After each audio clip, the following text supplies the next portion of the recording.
Hello. I'd like to welcome everyone to today's webinar entitled Global Consumers React to Rising Fraud, Beware Back of Wallet. My name is Michael Grillo. I'm Senior Product Marketing Manager at ACI Worldwide, and I'm happy to talk to you today regarding this webinar, which is being presented by ACI Worldwide and IT Group.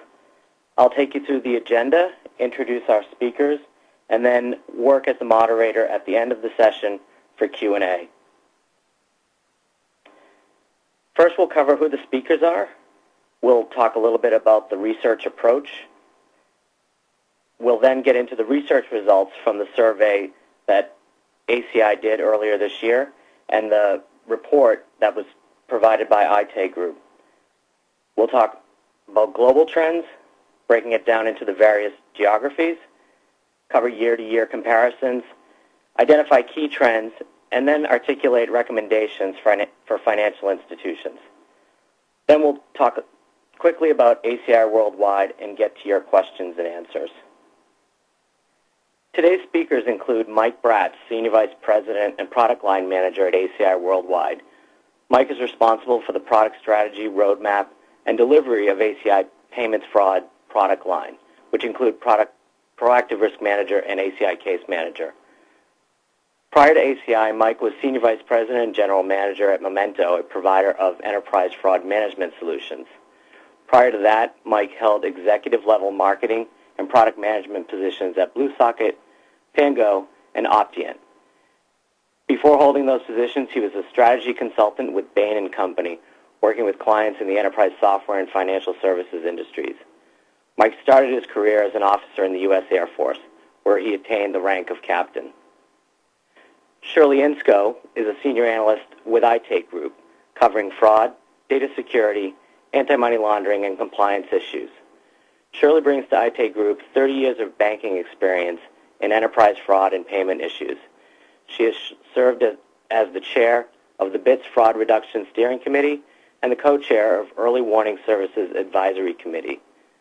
Prior to joining IT Group, Shirley was the Director of Financial Services Solutions at Memento, where she was responsible for guiding overall strategy and supporting product development, marketing, and sales related to payment risk mitigation. Before that, Shirley was Senior Vice President and Director of Payment Strategy with Wachovia Bank, where she previously served as Senior Vice President and Strategic Support Manager of Enterprise Loss Management. She's also served as a Corporate Compliance Manager with First Union Corporation. With that, I'm going to turn the speaker over to Mike Brats, who will cover the research methodology for this report. Mike? Thanks, Michael. It's great to be here to help share the results of our 2012 Global Fraud Survey. But first, a bit of context. As a provider of payments and payments fraud solutions to financial institutions, processors, and retailers, ACI needs to stay on top of the trends that impact our market. So we conduct this survey to help our customers better understand how their consumers are impacted by fraud and how those consumers are responding to this ever-changing threat. This is ACI's third annual global card fraud study, and just this past September, we surveyed more than 5,200 consumers in 17 countries around the world. And the result is, we think, a comprehensive picture of current consumer attitudes and experiences with credit, debit, and prepaid card fraud. Now, our hope is that this type of information will help our customers implement comprehensive fraud prevention policies to help protect their customers from loss, but also to help improve the customer experience they're able to deliver. And this year, for the first time, we were pleased to partner with research firm IT Group to provide an even more detailed analysis and recommendations for our customers regarding this critical issue.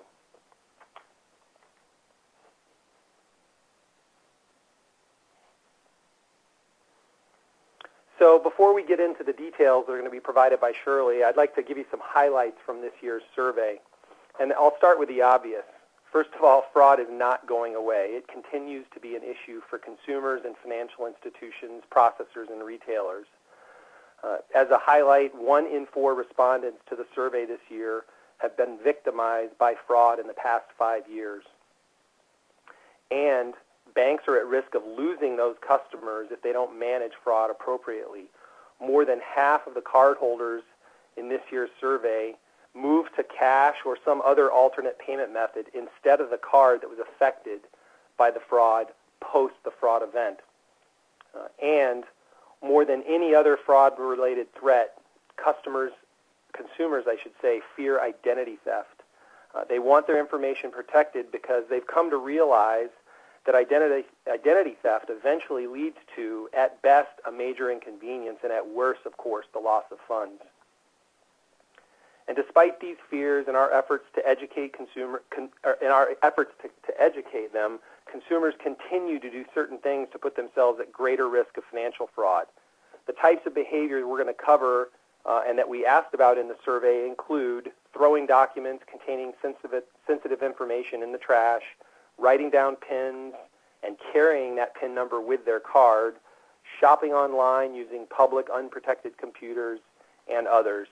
And our awareness and our education efforts need to continue, and they need to get more effective. Today, criminals are constantly innovating, changing their strategies, and collaborating with each other to commit fraud. And to defend, we have to collaborate as well. And consumers are ready for this. They want to be notified by their bank or their card issuer when suspicious activity is discovered, so they can be part of the process of fighting fraud. And we have communications and mobile technologies available that make this a relatively straightforward process. So with that summary, I'm going to now turn it over to Shirley to provide her analysis and more details on the findings. Shirley? Thank you, Mike. I'm going to chat this evening and cover quite a bit of information, so I'm going to go through some of this fairly quickly. First, I'm going to talk about some of the global findings from the research study that ACI performed. Then I'll touch on each of the three regions, the Americas, Europe, the Middle East, and Africa, and the Asia-Pacific area. I'll do some year-to-year comparisons and then talk about key trends and then cover at the end some recommendations. Looking at global fraud rates by country, you can see that Mexico and the United States by far had the highest rates of card fraud. This slide covers all kinds of card fraud, credit, debit, and prepaid. Contrasted sharply with the Netherlands and Sweden, where the rates were the lowest at only 12%. Overall, in the study, 1 in 4 cardholders, or 27%, experienced fraud in the past 5 years. Looking just at credit card fraud rates by country, the U.S. and Mexico were tied again for the lead there. The UAE had 33%, and then on down to a low of 8% in the Netherlands. So you can see that these rates, again, varied widely around the world. Looking at debit card fraud rates, again, Mexico led the way here, but this time they were followed by China with 24% in second place, India at 21%, and then the U.S. in fourth place. For debit card fraud, Germany was at the end, with only 6% of consumers there having experienced fraud on their debit card in the past 5 years. Prepaid card fraud rates were lower than credit or debit, and this time India led, with 19% of their respondents saying they had experienced prepaid card fraud in the past 5 years, followed by China, and then Mexico. All the other countries were in single digits, and the Netherlands and the United Kingdom had the lowest at only 1% of their consumers who responded having experienced prepaid card fraud. To touch on some statistics coming out of the Americas region, an important component of the study touched on satisfaction levels and attrition rates of consumers after they have experienced fraud. So consumers were asked how happy they were with the treatment their card provider provided. And again, we saw a very diverse reaction among the various countries. In the U.S. and Canada, and again, we're in the Americas region, the rates of unhappiness with their card provider were fairly low at 15 and 10%, contrasted with Mexico at 37% and a whopping 56% of unhappy customers after they experienced card fraud in Brazil. The attrition rates are somewhat tied to that. The attrition rates are the people who actually changed card providers after experiencing fraud. 12% in the U.S. Mexico had 27%, which was the highest in the Americas. And if you think about that, that's 1 in every 4 cardholders who experienced fraud actually changed card providers as a result of their dissatisfaction with the experience and their card provider, and then Brazil at 15%. We asked the respondents what led to their satisfaction level and what made them the most satisfied with their financial institution. In Brazil, they were most satisfied with the speed with which their monies were reimbursed. Compared to Canada and the United States, where the thing that made customers most satisfied was when the financial institution actually detected the fraud and brought it to the attention of the client instead of the client detecting the fraud before the financial institution. And in Mexico, they were most satisfied with the ease of notifying their financial institution and getting reimbursed. But if you notice, they also had the same percentage of people who were not at all happy with the treatment from their financial institution at 24%. One of the results that we noticed from the results of this research is that consumers tend to place the card at the back of wallet after they have an experience with fraud. We asked to what extent this happened, and we saw some similarities. For example, we saw that many consumers said that there's no change, with a high of 61% who said that in Canada and 54% in the U.S. Conversely, we saw a fairly high rate of people who said that it does have an impact and that the cards did go to the back of wallet. For example, if you look at Mexico,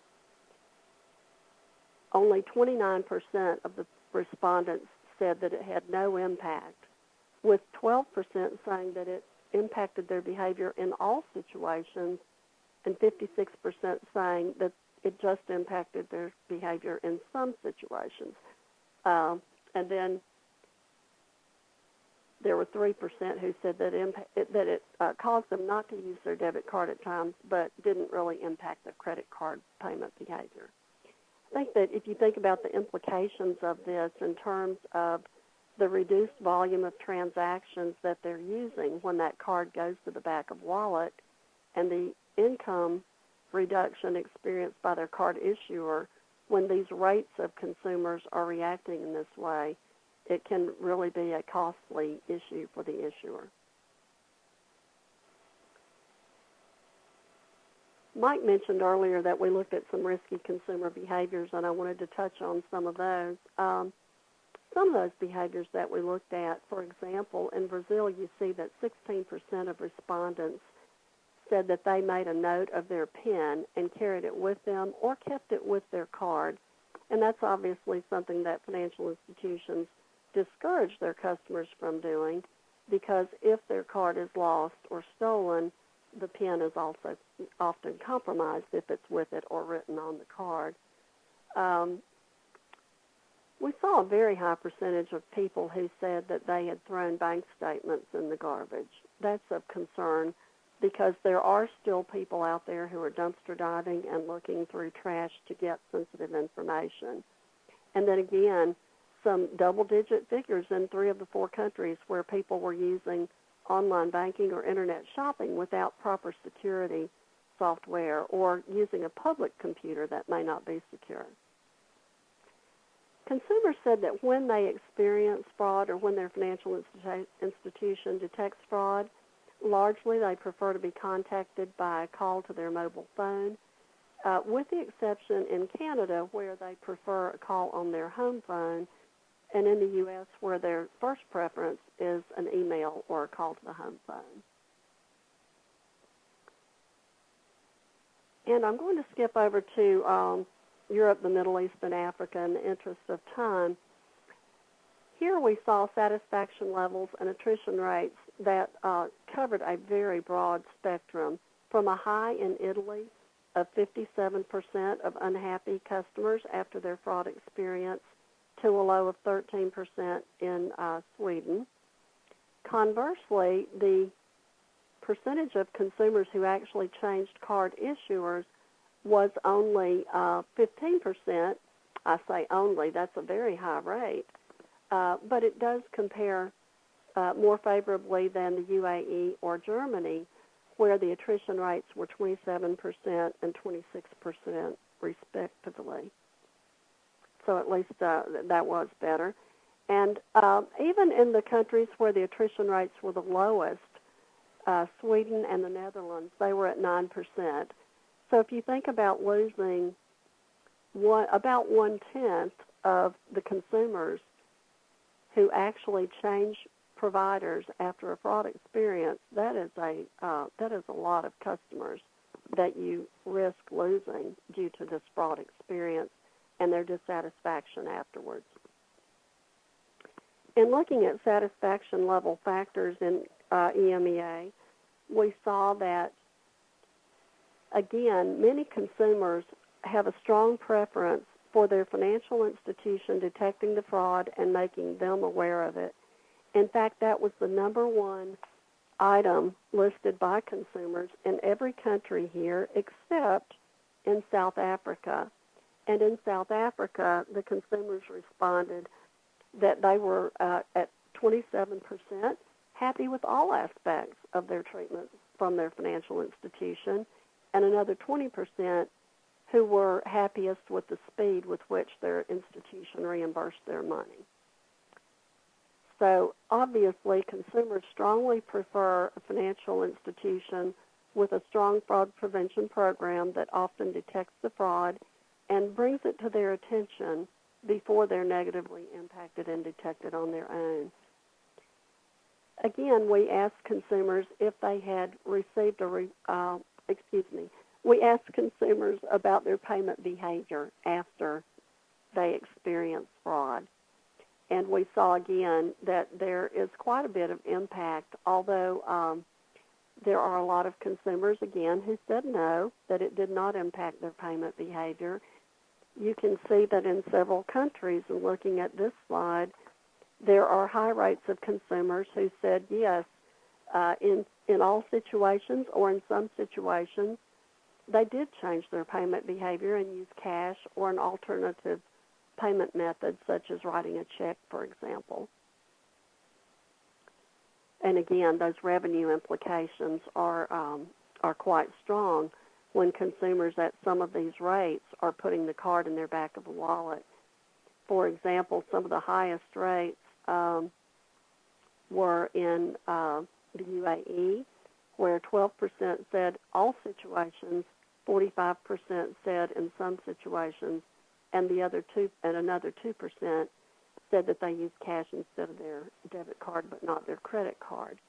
So they actually had the highest percentage of consumers who did have an impact to their behavior. The lowest impact to payment behavior was in the Netherlands, where only 17% of consumers or respondents said that there was a change in their payment behavior. And again, we asked consumers about whether they had received a replacement card in the mail due to either a data breach or a fraud on the card. And then we asked those who had received a replacement card within the past year whether they used that card similarly to the card it replaced. And we saw that some fairly high percentages, the highest was in South Africa at 51%, said they used that replacement card less often than the card it replaced. That's literally 1 in every 2 consumers in South Africa who took that replacement card, put it in the back of wallet, used it less frequently than they did the card it replaced. A very large U.S. issuer told me recently that it cost them between $3 and $5 US to replace a card. So that's obviously a very expensive proposition for the card issuer at $3 to $5 per card for half of those cards or a third of those cards in some countries to go to the back of wallet. There's obviously a lot of opportunity there for card issuers to improve that percentage. And again, we asked about risky behaviors of these respondents, and what we saw was that many of these folks, again, are continuing to exhibit some of the same risky behaviors we saw last year. For example, we did see again that in some countries such as Italy and Germany and the UAE, there are fairly high double-digit percentages of people who made a note of their PIN and either carried it with them or kept it with their card. Quite a few countries had double digits, well, all countries had double digits of people who said that they've thrown away documents containing sensitive information in the trash. And again, fairly high percentages in Italy, 19%, 17% in South Africa, 24% in the UAE, who said that they used online banking or did internet shopping without security software or using a public computer, which probably was not as secure as would be desirable to do those activities. One area that we saw a good response, the highest rate was 12% in the UAE, but 5% or less in all other countries here, was the number of people who responded to emails or phone calls asking for bank details. So apparently we've done a pretty good job of educating consumers about phishing emails and people who call impersonating bank employees to ask for information about their bank relationship. Another question that we asked about was using the auto lock feature on mobile phones.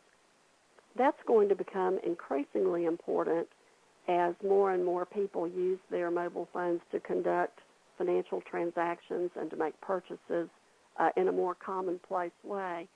So to see these percentages this high, 27% in South Africa, 25% in Sweden, 24% in the UAE, and 23% in the UK, actually all of these percentages indicate that there could really be some better consumer education about the need to secure that mobile device when it's not in use.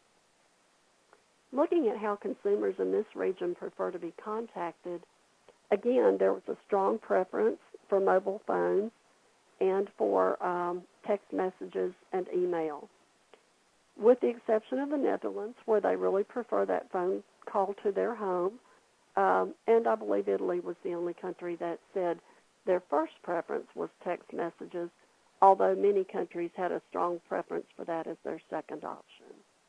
So consumers are telling us that they want to be contacted and how they prefer to be contacted. In looking at how good of a job financial institutions and card issuers are doing educating consumers about fraud and how to protect themselves, we see here that quite a large percentage of people in every country responded that they don't recall receiving any anti-fraud information from their financial institution. The highest one is Italy at 54%. France also was over 50% at 53%. So literally 1 in every 2 cardholders said they don't recall ever having received any information about fraud from their financial institution. It appears that some of the best ways to communicate that is to post it on websites or to send emails to educate consumers. And in this category, South Africa did the best job with having 43% of people who actually remembered that they received an email from their financial institution with anti-fraud information. And the UAE was actually even slightly better at 47%. So this indicates that their institutions are doing a good job of maintaining current contact data for their customers and of proactively reaching out to educate them. I'll talk now a little bit about the findings in the Asia-Pacific region.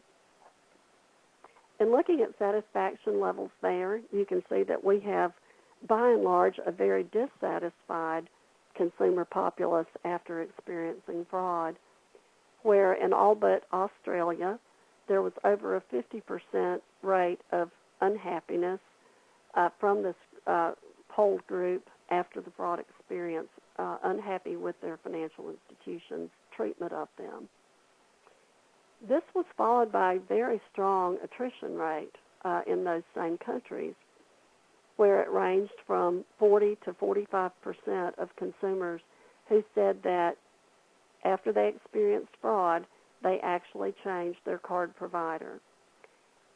Australia was very different, with only 14% unhappy customers after this experience and only 3%, which, by the way, was the lowest attrition rate in all of the 17 countries that were surveyed.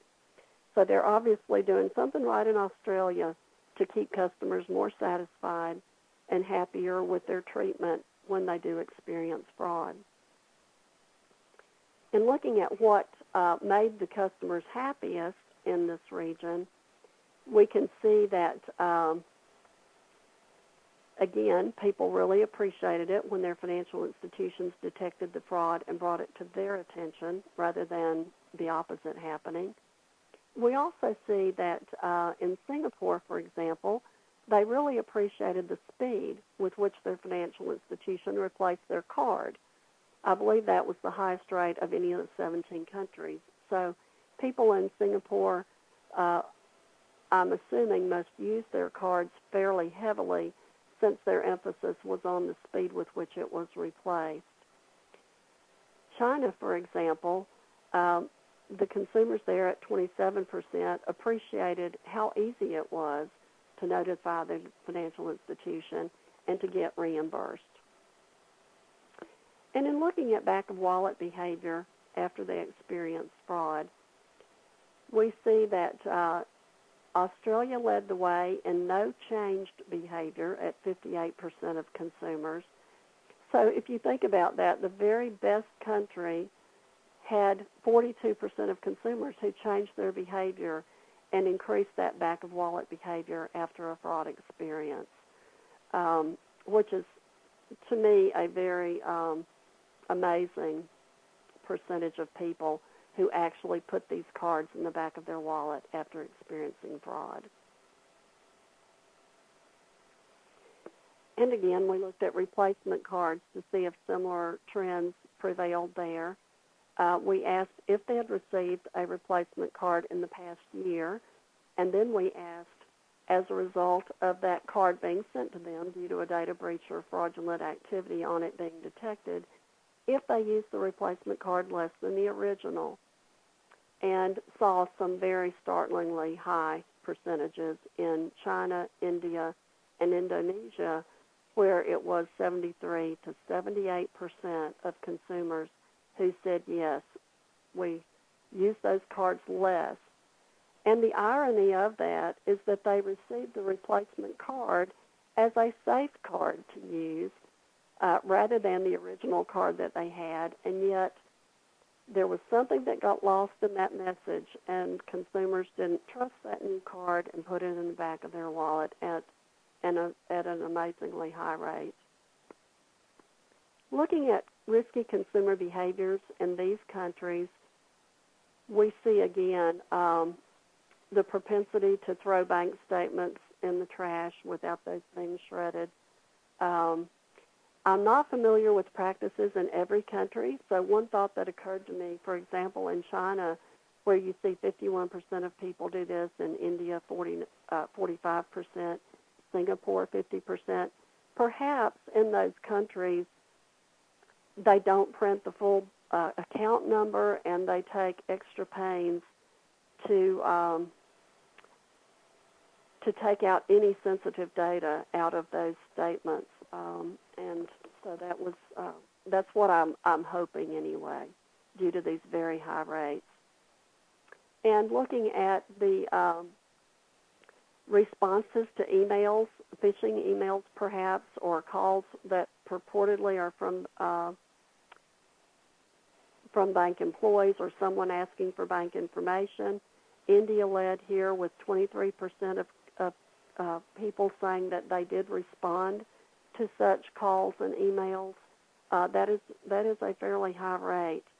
Australia has done a fairly good job educating their respondents not to respond to such emails and phone calls, with only 4% responding there. And India also led the way with 32% of their folks responding that they've used online banking or done internet shopping on an unsecure computer, which is, again, something that you would hope people would not do. And last, the auto lock feature on their mobile phones is not being used, and as I mentioned earlier, as more and more people are actively using mobile devices for payment activity, that is something that we really need to do a better job of educating consumers the power of those little mini computers they have, so that they will be more careful and make sure that they do lock them when they're not in use. Looking at how consumers here prefer to be contacted, the mobile device led the way in every country except Singapore, where text messages were the preferred vehicle.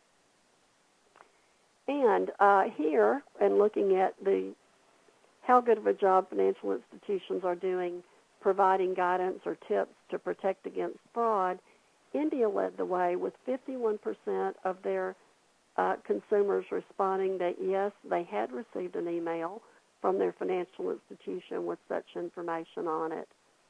But again, in most countries, India was the only one that didn't have over 36% or more respond that they don't recall having received any anti-fraud information from their financial institution. Moving to some year-to-year comparisons, one thing that really stood out and was statistically significant in this study is the increase in the percentage of cardholders who have experienced fraud more than one time in the past 5 years. In 2011, only 6% of respondents said they had experienced fraud 2 or more times, whereas in 2012, 14% of all respondents said that they had experienced fraud 2 or more times. So that's somewhat alarming in that it's bad enough to experience it once, but now obviously people are being impacted multiple times. And we also wanted to insert a ray of sunshine here. We asked consumers how they felt about the level of confidence they have that their financial institution can protect them against card fraud. And we are seeing consumers that despite the fact that they know fraud is growing and that they're worried about identity theft, they do have confidence. And you can see the very high percentages of customers who said, yes, we absolutely believe that our financial institution can protect us, or yes, we believe that to a certain extent our financial institution can protect us against fraud, compared to the much lower percentages who said, no, not really, I don't think that they're doing enough, or they're not doing a good enough job, or those who just absolutely said, no, I have no confidence that they can protect me whatsoever. And that trend was repeated in almost every country where the folks had good confidence that their financial institutions absolutely or to some extent can protect them against card fraud. and here's the last region where, again, you see that same trend, where very, very low percentages of people said, no, I just don't believe that they can protect me against card fraud. And a couple of additional comparisons from 2012 to 2011. As Mike mentioned, the fear from identity theft is definitely increasing. Identity fraud was the top worry in 2012, whereas it was number 3 on the list in 2011. And a couple of key takeaways I would like to touch on. Financial institutions do risk losing customers. Consumers do fear identity theft more than ever before. Some consumers continue to exhibit those risky behaviors, which can lead to fraud, and they have a very strong desire to partner with financial institutions for fraud prevention. I want to touch on some things. Also, consumers really want to partner with banks for fraud prevention. 82% said they're very interested in being notified prior to the bank taking action when they detect fraud. 74% said, don't post any more transactions until I respond to a notification from you with a fraud alert. And definitely contact me via mobile phone or text message, with a couple of exceptions in countries who said no. Call me on my phone at home or send an email. And then I want to cover some recommendations for the financial institutions who are listening today. First of all, I'd encourage you to provide fast, easy recovery processes for consumers who do experience fraud. Make it easy, make it very comfortable for them so that they're not fearful and anxious. Share your fraud policy so that they're not surprised, so that there are no secrets, and again, to minimize their stress level. Reassure your customers, particularly when you're sending a replacement card, so that they won't put that card in the back of their wallet and they understand that it is safe to use. And educate customers about fraud. Many customers don't recall ever having received anything from their financial institution to educate them about fraud.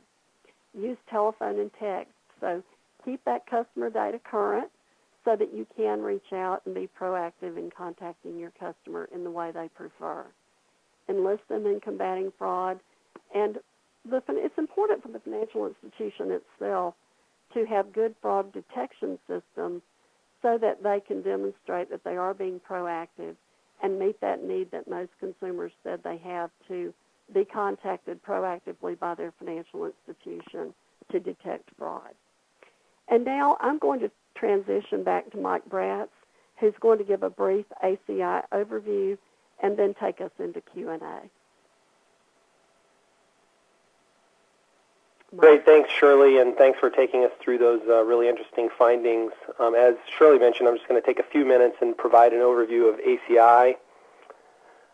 As the slide shows, ACI is truly a global company, and we're proud that over 1,600 customers in 80 countries trust our software to handle their payments and related processes. We're also proud that that customer list includes 24 of the world's top 25 banks, 11 of the top 15 U.S. retailers, and 14 of the leading 35 global retailers. We have expertise, resources, scale, and again, as you can see on the slide, the direct presence to support our customer base and its continued growth for years to come. And last but not least on this slide, even though ACI has been around for more than 35 years, continued innovation with our technology and solutions is critical. And that's why we invest more than 20% of our annual revenue on R&D, an amount that is more than all of our competitors spend on R&D combined. And through our integrated suite of software products and hosted services, ACI offers a broad range of solutions, including solutions for payments processing, card and merchant management, online banking, mobile, branch, and voice banking, fraud detection, and trade finance. And as you can see on the slide, we organize our solutions into 3 broad categories, with retail payments at the top of the slide, wholesale payments across the bottom, and then supporting both of these, there are capabilities like mobile, tools, and fraud management in the middle. And of course, I'm partial to fraud management, and that's what we get into in this next slide. Our enterprise fraud management solutions provide cross-channel fraud protection across multiple payment types, and all of our fraud solutions are tightly integrated with certified interoperability with ACI's other payments and online banking products. And these offerings provide a complete set of fraud management capabilities, including real-time detection, rules, and advanced analytics, alert management, case management, notifications so that you can engage your customers in the fight against fraud, as Shirley covered, and reporting and dashboarding. And in addition to tight integration to all the other ACI products shown on the slide, our fraud solutions can also receive data from and integrate with third-party fraud sources and systems as well. Proactive Risk Manager, or PRM for short, is our flagship payments fraud management product, and PRM combines a proven experience at over 160 customer sites worldwide. It's a single enterprise fraud platform for managing cross-channel fraud. It provides scalable real-time detection, advanced analytics, profiling, and robust fraud rules, and fast implementation, which means quick time to value. And all of this provides a comprehensive solution for a wide variety of fraud threats and compliance challenges you may be facing. And I guess what I would say with this next slide is don't take our word for it. Our customer results speak for themselves, and as you can see here with some of the examples provided, customers around the world have had success with ACI Payments Fraud solutions across multiple channels and multiple payment types. And the results here include improved fraud detection rates, decreased fraud losses, and improved operational efficiency for the organization. And with that brief ACI overview, I'm going to turn it back to Michael Grillo to lead us through the question and answer session. Michael? Thanks, Mike. We do have some questions in, and I'd encourage the participants, if there's still a question they'd like to submit, please do so through the Q&A, window. So the first question that we'll start off with here is around the survey research methodology. The question is, did you survey equal number of people from each country? Mike, maybe could you cover that? Yes, sure, happy to. Yeah, the short answer is yes. So the survey included just over 5,200 participants, and it was roughly 300 participants per country across 17 different countries. And the survey methodology was an online survey, and we used an independent survey firm to actually conduct and compile the results of the survey, which were then handed to IT Group for analysis and the report that Shirley walked through. Great, thank you. The next question that comes in is around EMV, and it says that despite adoption of chip card payment technology, it seems as though a number of consumers in global markets are concerned about card fraud continuing. To what do you attribute this finding? Michael, this is Shirley, and I'll take a shot at that one, and then I'll ask Mike if he wants to chime in as well. But what we've seen in many countries is that with the introduction of chip and PIN technology, we see a sharp decrease in fraud at point of sale. But fraudsters are very determined folks, and we often say that when you shut a door, they find an open window. So we see that fraud transition from point of sale even more heavily to the card not present environment. So we see a sharp uptick in fraud with online activity.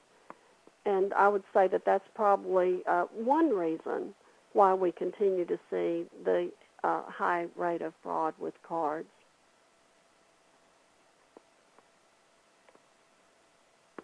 Mike, anything to add to that, or? I actually think Shirley covered it quite well. She hit on a couple of the key points that I was thinking of, so I think it was covered. Okay, great. Shirley, I think you touched on this, but the question that's here is, so what is the message for financial institutions and card issuers as they look out to 2013? I think there are a couple of messages, Michael. I think first and foremost, there is a huge opportunity through educating consumers to turn that back-of-wallet behavior around so that consumers are not scared to use that plastic after they've experienced fraud or after they've gotten a replacement card due to a data breach. Just through better communication, better education, that's one huge opportunity, I believe, for card issuers. Another opportunity, and this is actually, unfortunately, a great opportunity for fraudsters, is that we are experiencing a lot of change in payments worldwide, but particularly here in the United States. But I think this applies really everywhere. With more and more payment companies entering the mobile space and with lots of new payment types, I believe that consumers can become confused. If you just think about some of the companies and all of the different little devices now that can read cards, either through NFC or with readers or with chip and pin, I believe that there is danger that consumers will start to think that it's okay to just use that card anywhere and everywhere, and it would be very easy for a fraudster to impersonate a business, through a restaurant on wheels or at a flea market or in a shopping center, and just start using a skimming device, for example, to collect card numbers and to collect data. So, for a long time, there's going to be continued mag-stripe cards out there, even though we are going to convert.